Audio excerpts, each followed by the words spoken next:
Well, good morning, good afternoon, good evening, wherever you are in the world. We are live here at Red Worldwide with Co-working Live, and we are so excited that you've joined with us today.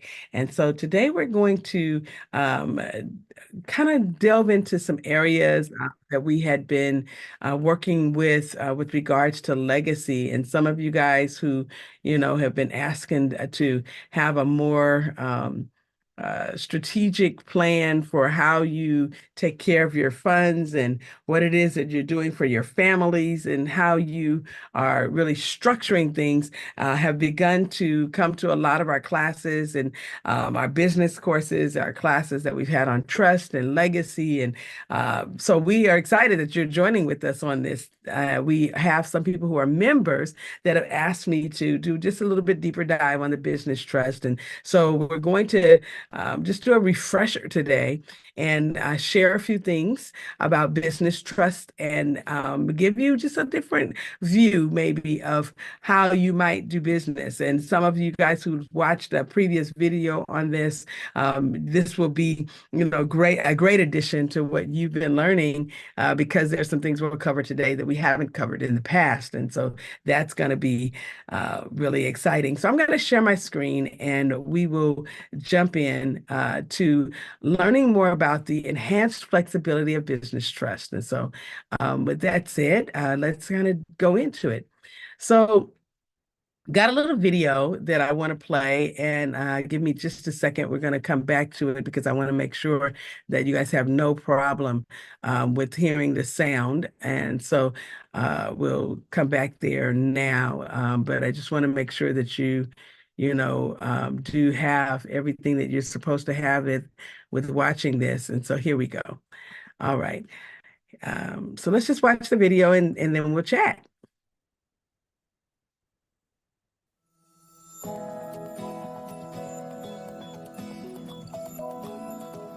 Welcome back to our journey through the world of business trusts. Today, we dive into a pivotal aspect: flexibility. Flexibility in business is about adapting to changes, navigating through challenges, and seizing opportunities. And when it comes to business trusts, this flexibility is not just a feature, it's a defining characteristic. In Lesson 2, we will explore the remarkable flexibility offered by business trusts, understanding how they can be meticulously designed and adeptly adapted to cater to the unique needs, objectives, and challenges of a business. We will delve into how the operational design of business trusts can be tailored, ensuring alignment with specific business goals, and how they can pivot and adapt to navigate through the dynamic and often turbulent waters of the business environment. Through real-world case studies, we will witness the strategic advantage of flexibility in action, understanding how businesses have leveraged the adaptability of trust to navigate through crises, capitalize on opportunities, and steer their journey towards success. So, let's embark on this insightful journey together, unraveling the strategic potential of flexibility within business trusts, and exploring how it can be harnessed to navigate through the multifaceted and ever-evolving world of business. Okay, so let's kind of, talk about this whole concept of what, a business trust can do, for a company. For those of you who, I want to back up just a little bit. For those of you who are not as familiar, a business trust is a commercial trust. It's not an estate trust. It can do business. And so with that there's some specific things that it has designed inside of it, inside of the actual document that are very different, than what might be in a regular trust document. And when we're looking at the concept of being able to do business as opposed to being able to own a business, I want you to really think about some of the unique um, opportunities that could present if you decided to use this type of business structure. When we're looking at the basis of trust law and what the concept of having this intimate relationship with trustees and shareholders in a commercial sense. You have the structure that you might need in a business trust to operate many different types of businesses throughout the growth stage. And so from in its very rudimentary process, we have to look at the fact that a business trust is an agreement. And in the same way that an LLC has an agreement, which is called the operating agreement, the business trust has this deed of trust or declaration of trust that allows it to give instructions as to how a company might run. Okay. And who would be the parties that would be the trustees, even though there might be other people that are employees and other people that might be, in position to do other functions within the trust.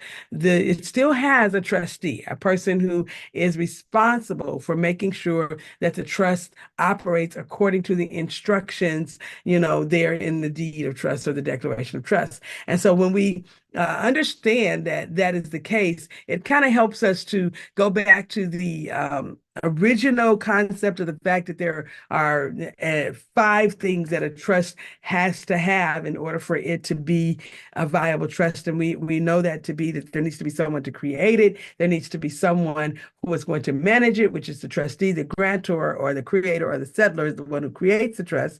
And then the grantor entrusts in the document with a person who's going to run the trust, the ability to follow the instructions that the grantor has laid out.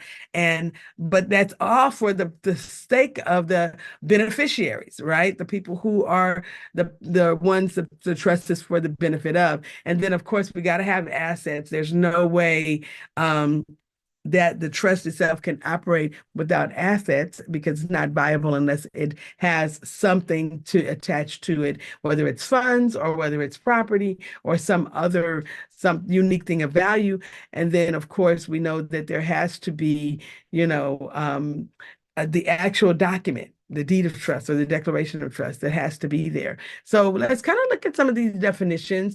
The beneficiary is the individual or entity that is entitled to receive benefits from the trust, often in the form of income or assets. Okay, and so we note that beneficiaries could be children, in a lot of estate trusts it could be siblings or spouses or someone else who's well connected, to the person who created the trust.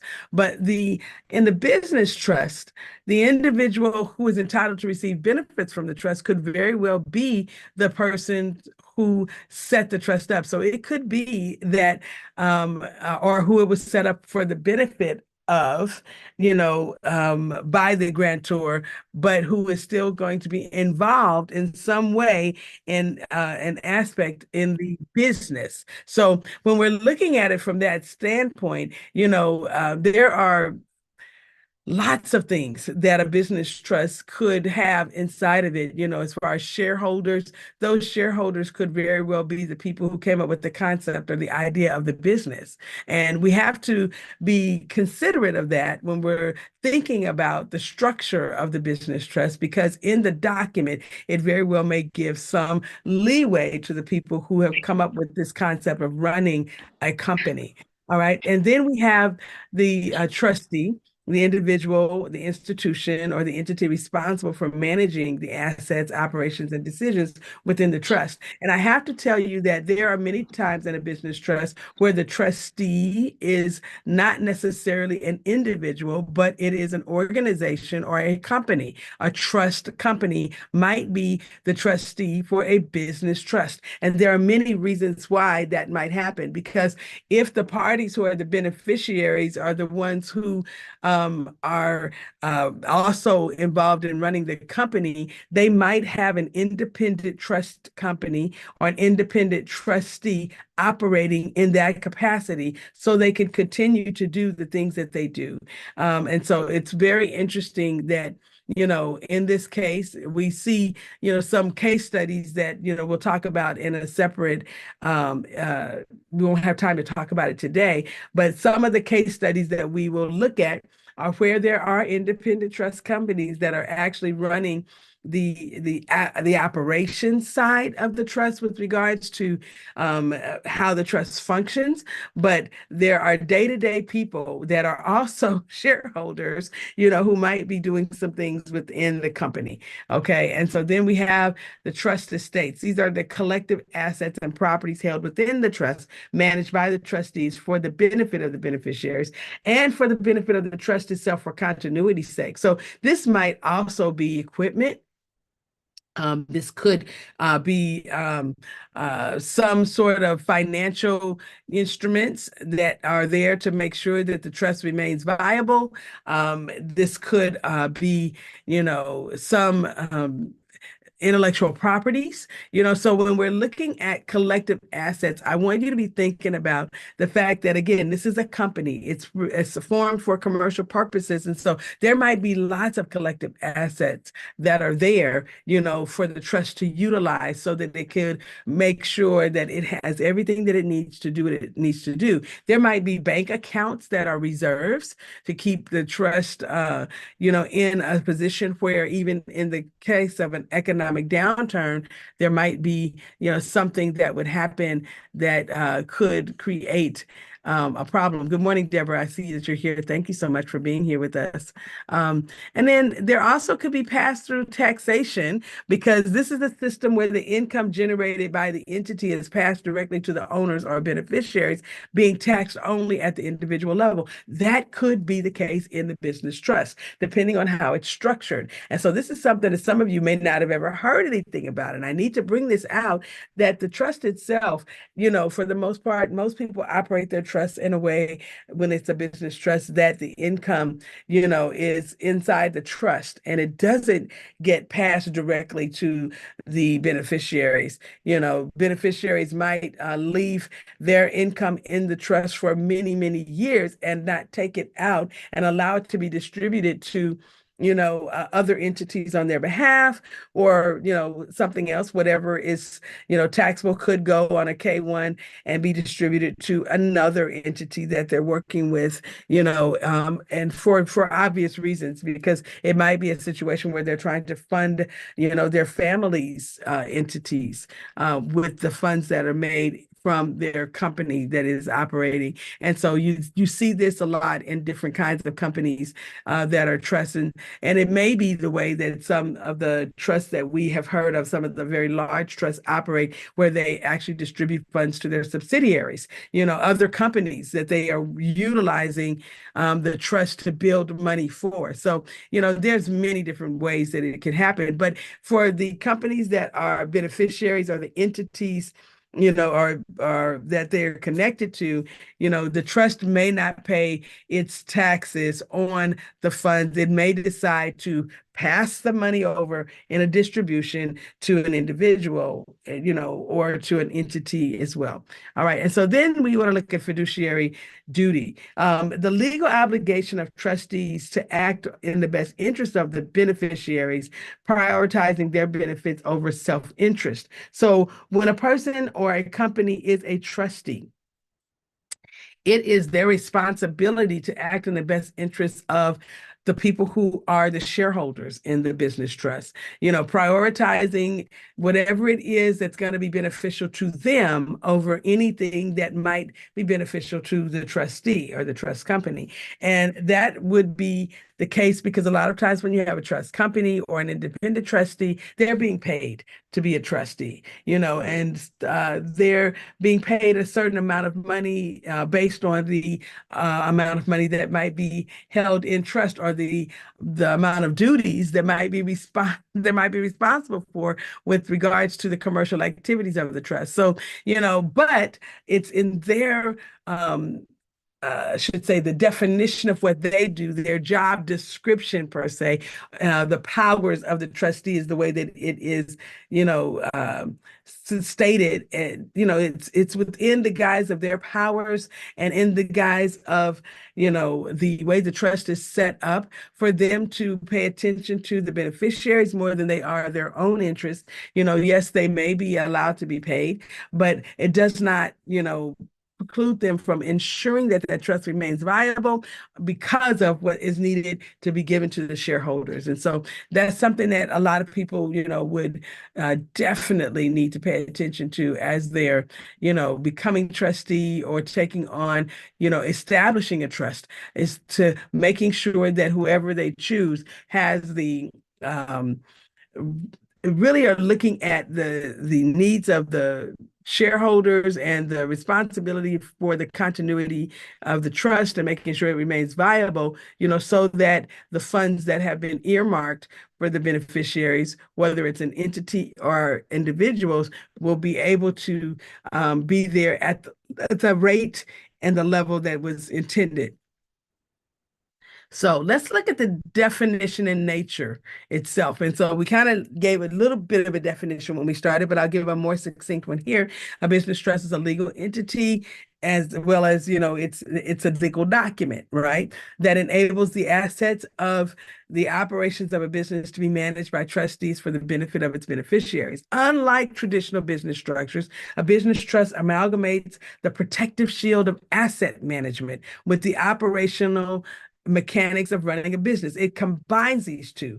And so by looking at, some of you have heard me talk about the fact where you can combine, your estate planning with your commercial activities, and create for yourselves the ability to have money that will flow through your family in perpetuity. Well, when you have a business trust, the business trust could be running the business and operating, companies at a very high level. It could be owning other companies and managing them at a very high level. And then it could be making sure that those funds are, being put aside for shareholders. And one of the shareholders could be your family trust.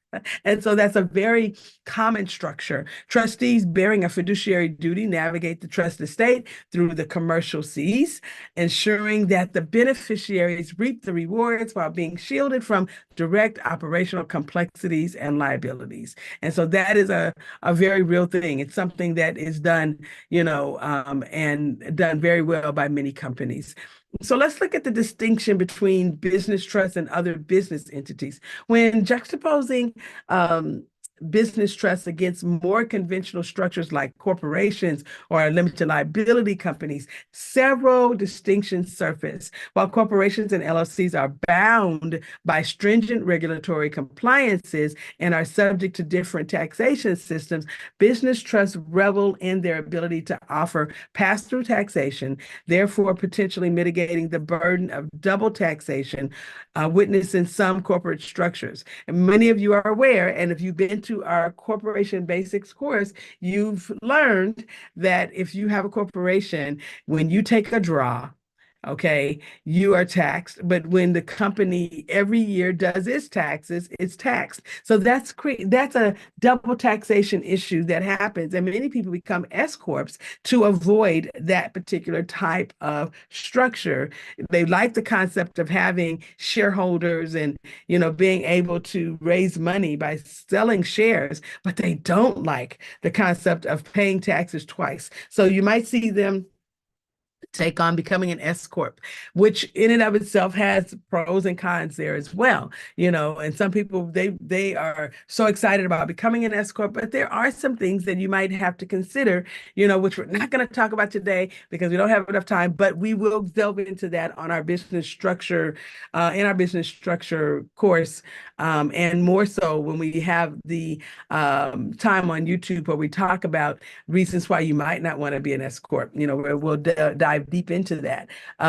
But here, when we're looking at the concept of pass-through taxation, there are reasons why people want pass-through taxation, especially if they are in the structure of a business trust, because they can actually pass through the taxation to the people who they're distributing the cash to. And that could be they're distributing it to an entity like their family trust or some other entity like a holding company. Okay. So, based on who the shareholder is, it mitigates the burden of double taxation, and it causes them to have the privacy and the flexibility, that the business trust affords, without the double taxation issue, especially in terms of operational design and asset management. That is a real thing, for a lot of people. They want to be able to develop their company in a manner that is what they were looking for. And so some of those structures can't be done with an LLC or with a corporation, and it can be done with a business trust. So it's a stark contrast to the often rigid structure and publicly scrutinized frameworks of the corporations and LLCs. Okay. So now what are the potential and advantages of utilizing business trust? Well, they are a tapestry of advantages. Really, there's lots and lots of things that you can look at here. For entrepreneur and for business that wants to form one. So the enhanced flexibility allows for tailored operational design, which we talked about that, how you could structure the business trust in the way that makes sense for your company, ensuring that the trust can be molded to meet the specific needs and challenges of the business. While the business is young and small, you can have a structure that operates for the benefit of, its growth. Okay. And the privacy protection shields that need to be there, are there for the people who are, the shareholders. They may be in a situation where they don't want the amount of assets that they have to be known by the whole wide world. Okay. And so having the business trust positions them so that they don't have this public scrutiny. The internal workings of the company are not shared at a level where anybody couldn't get access to that information. And unless there's criminal activity, there's a strategic veil, that allows people to not see, okay, what it is that's going on behind the scenes, of the company. And so, and also it shields them from competitive eyes where, they can be really preparing for a market that doesn't get a chance to see what they're doing ahead of time.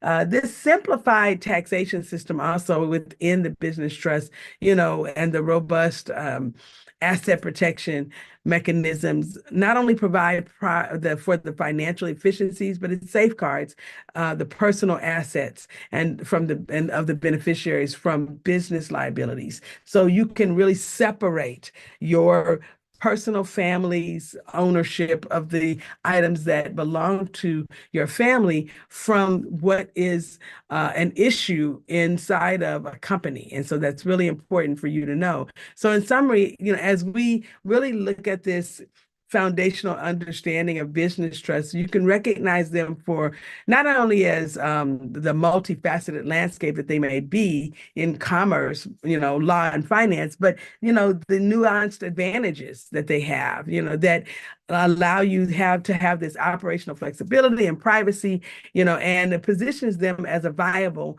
albeit often overlooked, alternative to business entities. And as you progress through this course, we want you to really delve deeper into the aspects of the business trust, because we want you to see how it can be used strategically to implement business strategies, and in different kinds of scenarios.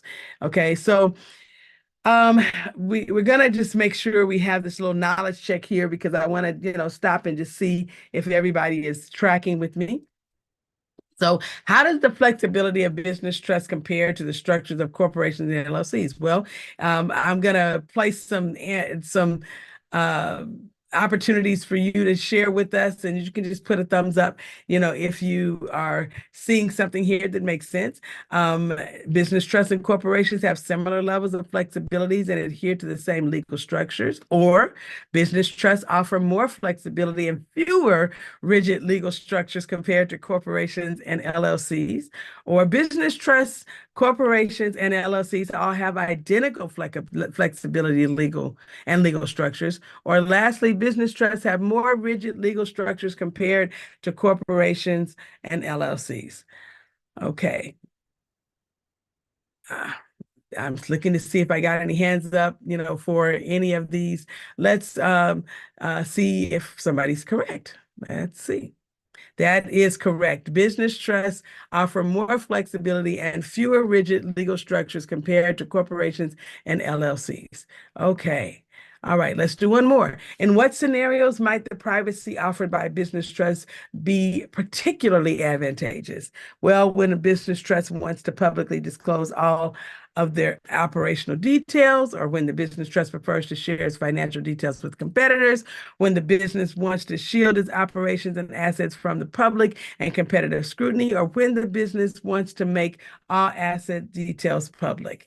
So let's look at this and make sure that we are paying attention to the fact that it has the ability to shield its operations and assets from the public and from, any competitive scrutiny. Okay. How does the concept of fiduciary duty safeguard the interests of beneficiaries within the business trust? Well, trustees are legally operated to act in the best interest of the beneficiaries, prioritizing their benefits over any self-interest, or trustees prioritize their own interests over beneficiaries. Trustees have no obligation to act in the best interest or in the interest of the beneficiaries, or trustees and beneficiaries have equal responsibility for managing the trust.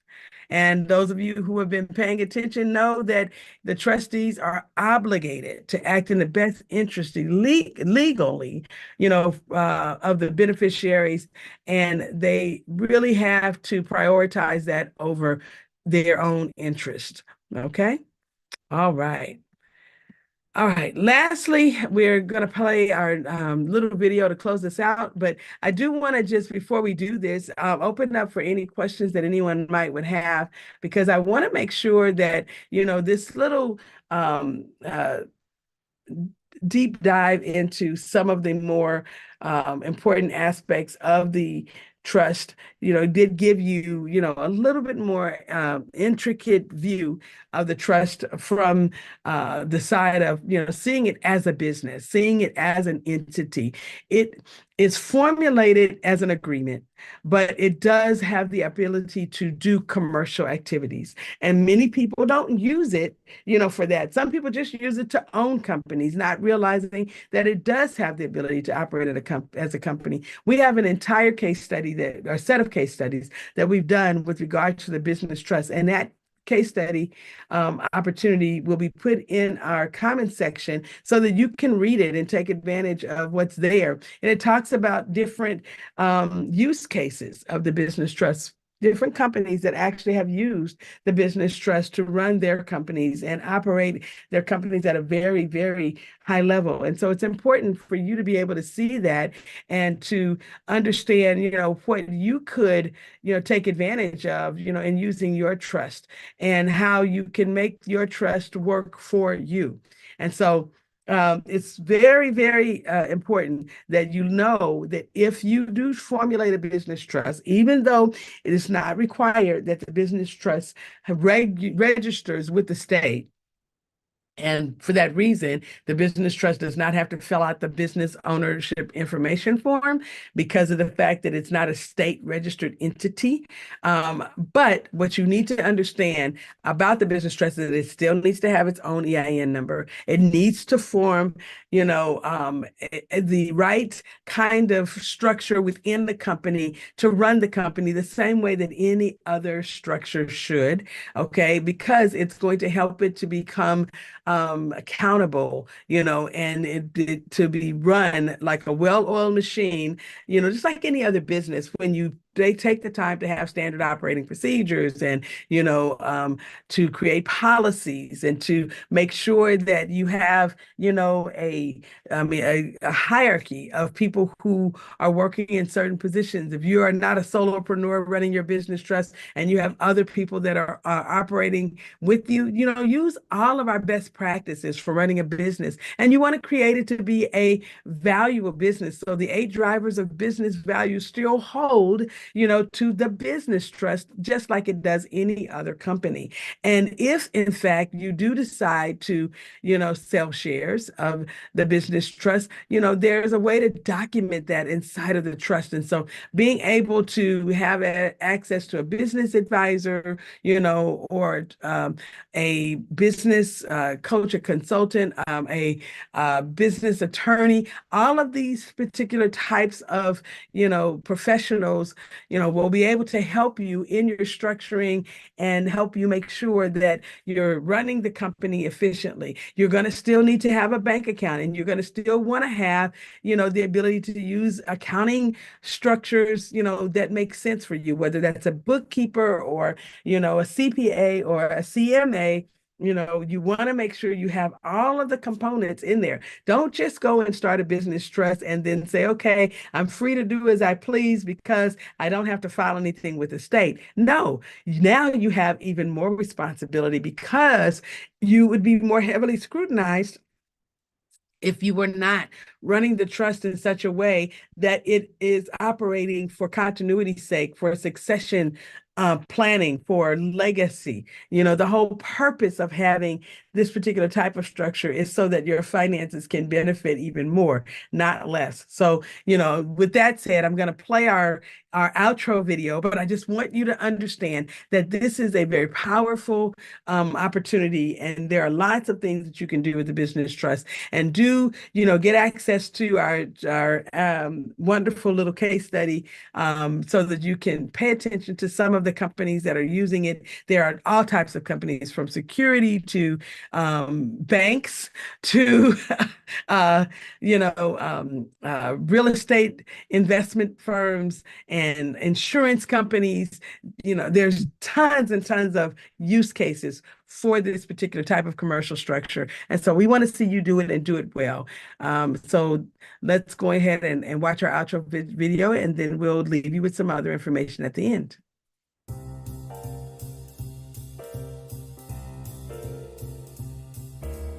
Congratulations on completing Lesson 1.